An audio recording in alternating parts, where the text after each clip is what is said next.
आम्बेडकर का जन्म 14 अप्रैल 1891 को ब्रिटिश भारत के मध्य भारत प्रांत, अब मध्य प्रदेश में स्थित महू नगर सैन्य छावनी में हुआ था। वे रामजी मालोजी सकपाल और भीमाबाई की 14वीं व अंतिम संतान थे। उनका परिवार कबीर पंथ को मानने वाला मराठी मूल का था और वो वर्तमान महाराष्ट्र के रत्नागिरी जिले में आंबडवे गांव के निवासी थे। देश की आजादी के बाद भारत रत्न बाबा साहब डॉ.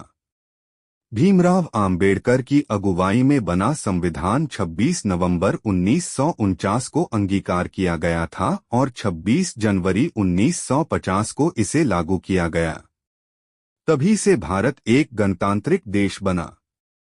यह संविधान लागू होने के बाद साल 1951 से 1952 में देश में पहला लोकसभा चुनाव हुआ। इसमें बाबा साहब बुरी तरह से हार गए थे। बाबा साहब को उन्हीं के पीए नारायण काजरोलकर ने हराया था और उनकी यह चुनावी हार लंबे समय तक चर्चा में रही थी। बाबा साहब डॉक्टर भीमराव आम्बेडकर को मरणोपरांत 31 मार्च 1990 को देश के सर्वोच्च नागरिक सम्मान भारत रत्न से नवाजा गया था। एक बार फिर डॉक्टर आम्बेडकर बहस का विषय बन गए हैं। आइए इसी बहाने जान लेते हैं बाबा साहब की चुनावी हार का वह किस्सा। दरअसल आजादी के बाद पंडित जवाहरलाल नेहरू की अगुवाई में देश में बनी पहली अंतरिम सरकार में बाबा साहब विधि और न्याय मंत्री बनाए गए थे। उनके नेतृत्व में बना संविधान लागू हो चुका है। हालांकि बाद में कई मुद्दों पर उनका कांग्रेस से नीतिगत मतभेद हो गया।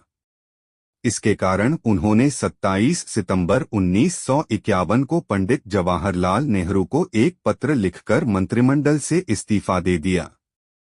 इसके बाद साल 1942 में खुद के गठित स्केड्यूल्ड कास्ट्स फेडरेशन यानी अनुसूचित जाति संघ को नए सिरे से मजबूत करने में लग गए। इस संगठन को स्वतंत्रता संघर्ष की व्यस्तताओं के कारण वह ठीक से खड़ा नहीं कर पाए थे। डॉक्टर बाबा साहेब आम्बेडकर का आखिरी सार्वजनिक कार्यक्रम राज्यसभा की कार्यवाही में शिरकत करने का था। नवंबर के आखिरी 3 हफ्तों के दौरान बाबा साहेब दिल्ली से बाहर थे। 12 नवंबर को वो पटना होते हुए काठमांडू के लिए रवाना हुए थे। 14 नवंबर को काठमांडू में विश्व धर्म संसद का आयोजन हुआ था। इस सम्मेलन का उद्घाटन नेपाल के राजा महेंद्र ने किया था। नेपाल के राजा ने बाबा साहेब से मंच पर अपने पास बैठने को कहा था। ऐसा पहले कभी नहीं हुआ था। इसी से बौद्ध धर्म में बाबा साहेब के कद का अंदाजा हो जाता है। काठमांडू में अलग अलग जगहों पर तमाम लोगों से मिलने के बाद बाबा साहेब बहुत थक गए थे। भीमराव आम्बेडकर की पत्नी सविता आम्बेडकर, जिन्हें माई साहेब आम्बेडकर के नाम से भी जाना जाता है, ने